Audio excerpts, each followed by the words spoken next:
Good morning students, मैं हूं आपकी हिंदी टीचर क्रिस्टल स्कूल से। स्टूडेंट्स, हमने ये चैप्टर नंबर 11 है आओ नया समाज बनाए। तो ये हमने पोएम जो थी वो लर्न की थी। अब इसके कुछ एक्सरसाइज बाकी है तो वो आज हम कंप्लीट करते हैं। इस चैप्टर के अंदर था ओरल क्वेश्चन आंसर, तो वो आज हम देखते हैं फर्स्ट।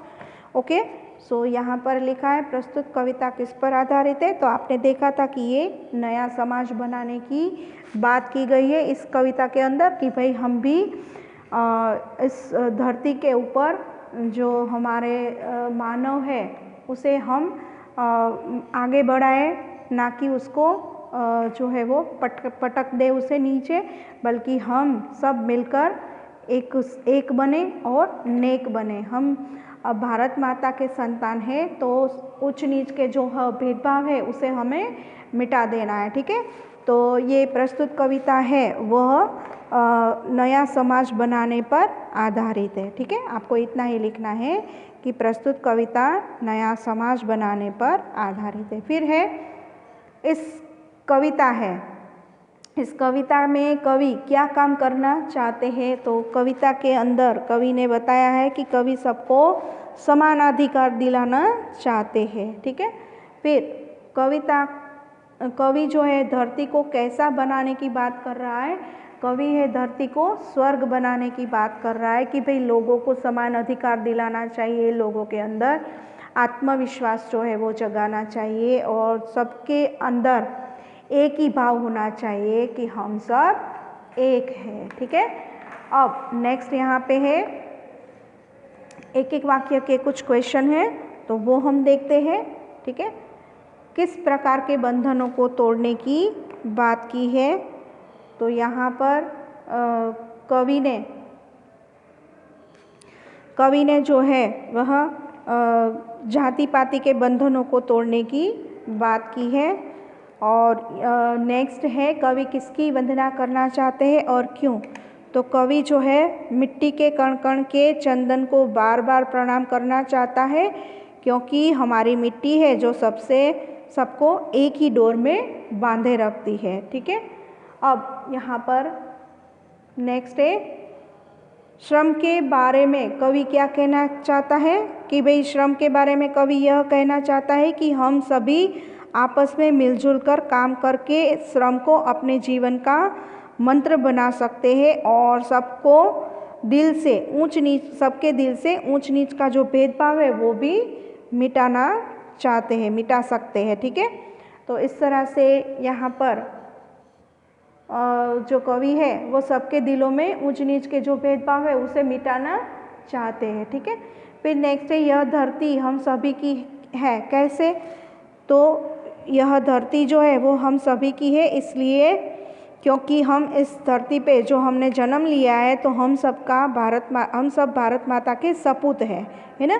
हम सब भारत माता के हैं संतान, इसलिए कहा गया है कि यह धरती हम सभी की है और गगन भी हम सभी का है। ठीक है, तो ये सारे जो क्वेश्चन हैं ये आपको CW के अंदर कंप्लीट करने हैं, बिकॉज यहाँ पर स्पेस थोड़ी कम है। ठीक है, तो यहाँ पर आपको लिख के मैं बता रही हूँ कि आपको ये सभी क्वेश्चन आंसर जो है वो CW के अंदर कंप्लीट करना है। ठीक है, और यहाँ भी आपको CW के अंदर ही कंप्लीट करना है, क्योंकि यहाँ पे स्पेस कम है थोड़ा, क्योंकि ये सरलार्थ है।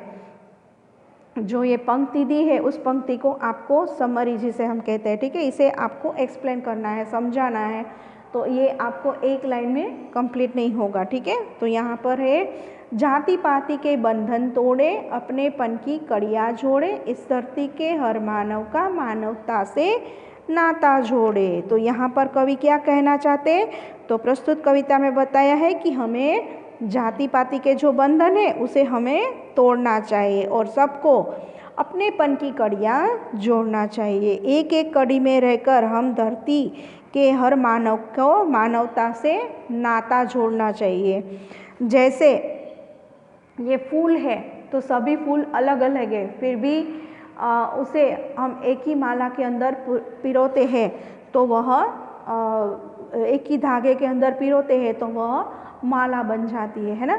तो फूल ने कभी ये नहीं कहा कि मैं अलग खुशबू देता हूँ, इसकी खुशबू अलग है तो मेरी अलग से माला बननी चाहिए, ऐसा फूल ने कभी नहीं कहा है। तो हम भी भारत माता की संतान हैं, तो हम भी एक ही बनकर, एक ही इंसान के रूप में एक ही बनकर सबको जो है वो कड़ियाँ जोड़नी चाहिए और हम सब जो जाति पाति के बंधन रखते हैं उसे तोड़ देना चाहिए, ठीक है। और नेक्स्ट है यहाँ पे, इस माटी का कण कण चंदन, इसे करें हम सत सत वंदन, नई रोशनी की किरणें बन, आज सजा दे हर घर आंगन। तो यहाँ पर कवि ने कहा है कि इस मिट्टी जो है, ये मिट्टी जो है वो कण कण, कण कण यानी छोटी छोटी जो कण होती है मिट्टी की, वो भी हमारे लिए चंदन है और इसे हम सत सत वंदन करते हैं। सत सत यानी हजारों बार, 100 बार हम इसे वंदन करते हैं। तो 100 बार इसे हम वंदन करते हैं क्योंकि नई रोशनी की किरणें बन, आज सजा दे हर घर आंगन। कोई ऐसा व्यक्ति है कि जिसके घर में अंधेरा है, तो उसके घर के अंदर हम एक रोशनी की किरण बनकर उसका घर आंगन जो है वो सजा दे, उसको हम कुछ ऐसी मदद करें कि जिससे उसका घर जो है वो खुशियों से भर जाए, ठीक है। अब नेक्स्ट यहाँ पे है सोचो और लिखो। तो आपको यहाँ पे सोचना है कि क्या कहना चाहते हैं, इस कविता में कवि क्या संदेश दे रहा है। भाई इस कविता के अंदर कवि ऐसे समाज की बात की निर्माण की गई है कि जिसमें सभी को समान अधिकार प्राप्त हो, एकता एवं अखंडता की भावना का विकास हो, इस कविता के माध्यम से बताया गया है, ठीक है। तो यहाँ पर कवि ऐसा संदेश देना चाहते हैं कि भाई सबको समान अधिकार प्राप्त हो और जो कोई भी हो ऐसा दिन दुखी हो तो उसको हमें जो है वो मदद करनी चाहिए, ठीक है। तो इसको भी आपको CW के अंदर कंप्लीट करना है, ठीक है। ये पूरा चैप्टर लगभग आपको उसी में ही जाएगा, क्वेश्चन 1, 2 एंड 3, ठीक है। आप इसके लिए क्या क्या उपाय करोगे, अगर कोई ऐसा मिल जाए आपको कि जो दुखी है, जो ऐसी व्यक्ति है कि जो जात पात के बंधन से जुड़ी हुई है, तो ऐसे लोगों के लिए आप क्या करोगे। तो हम सब मिलजुल कर काम करने के लिए कहेंगे, लोगों में आत्मविश्वास जगाएंगे, लोगों को समान अधिकार दिलाएंगे और एकजुट होकर ही हम काम करेंगे, है ना। हम भी अगर हमारे सामने कोई ऐसा हो जाए, ऐसी उपाय उसके लिए हम क्या करेंगे, ऐसी घटना हो जाए तो हम क्या करेंगे, तो उसको भी हम समान अधिकार दिलाएंगे, ठीक है। और इस तरह से सभी लोगों को एकजुट होकर, सब मिलजुल कर हम काम करेंगे, ठीक है। अब यहाँ पर है विलोम शब्द है, तो स्वर्ग तो नरक, सुख तो दुख, मानव तो दानव, सपूत तो कपूत, नया पुराना, आगे तो पीछे, ठीक है। फिर यहाँ पर है तुकांत मिलाइए, जो जैसे राइमिंग वर्ड होते हैं ना, सिमिलर साउंड, वैसे ही आपको बनाने हैं, ठीक है। बनाइए, जोड़े, चंदन, संदेश, इस तरह से है, जो भी है तो वैसे ही आपको यहाँ पर बनाना है। जैसे कि बनाइए, मिलाइए, ठीक है। जैसे कि घटाइए, बढ़ाइए, ऐसा होता है ना, तो वैसे ही। तो जोड़े तो तोड़े, चंदन तो वंदन, फिर है संदेश तो अंदेश, ठीक है। ऐसे जो शब्द होते हैं जो एक जैसे जो है वो साउंड आता है, एक जैसे ही उसको हम बोलते हैं तो एक जैसा ही उसकी आवाज़ होती है ना, तो वैसे ही आपको बनाना है, ठीक है। तो नेक्स्ट हम देखते हैं एक्सरसाइज। यहाँ पर है कुछ ऐसे शब्द हैं, इन शब्दों पर ध्यान दीजिए। जैसे कि यहाँ पे शत शत, कण कण, जीवन मंत्र, नया समाज और प्रेम संदेश। तो इस तरह से यहाँ पे आपको कुछ ऐसे शब्द दिए हैं, वो आपको पढ़ने के लिए, ठीक है। जैसे कि दोनों शब्द जो है यहाँ पर दोनों एक ही बार आता है तो हम बीच में डैश रखते हैं, ठीक है। तो ऐसे जो है वो शत शत, कण कण, ठीक है। तो इस तरह से ये शब्द जो है वो आपको रीड करने के लिए है, ठीक है। फिर यहाँ पर है एक वचन अथवा तो एक रूप जो है वो एक वचन में आपको करना है, ठीक है। यहाँ पर है कड़ियाँ, तो हम क्या करेंगे कड़ी। किरणें तो किरण। फिर अब यहाँ पे है बहुवचन लिखना है, यानी कि सिंगुलर था तो प्लूरल हमने किया और प्लूरल है तो अब हम सिंगुलर करेंगे यानी एक वचन करेंगे। तो यहाँ पर हमने एक वचन किया, अब यहाँ पे बहुवचन दिया है तो हम एक वचन करेंगे, ठीक है।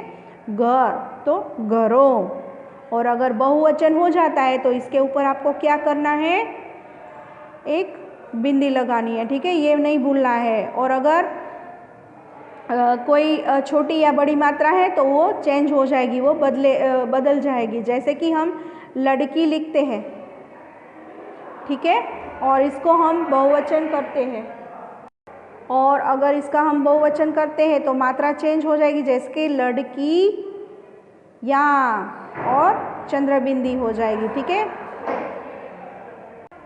ओके, तो इस तरह से आपको ये कंप्लीट करना है, ठीक है। तो यहाँ तक हम रखते हैं, और ये मंत्र है तो मंत्रों, ठीक है, और इस तरह से हमें ये कंप्लीट करना है, ठीक है। घर तो घरों, मंत्र है तो मंत्रों। ओके, तो यहाँ तक हम रखते हैं, और बाकी का जो भी है एक्सरसाइज वो हम अगले वीडियो के अंदर कंप्लीट करेंगे, ठीक है। और चैप्टर जो भी है वो भी हम नेक्स्ट वीडियो में कंप्लीट करेंगे। और आपको क्या करना है, यहाँ पे ये CW के अंदर 1 से लेकर 1, 2 और 3, ओके, 1 से लेकर 3 तक की जो भी एक्सरसाइज है वो सभी आपको CW के अंदर कंप्लीट करनी है। ओके स्टूडेंट्स, तो यहाँ तक हम रखते हैं। Okay, thank you.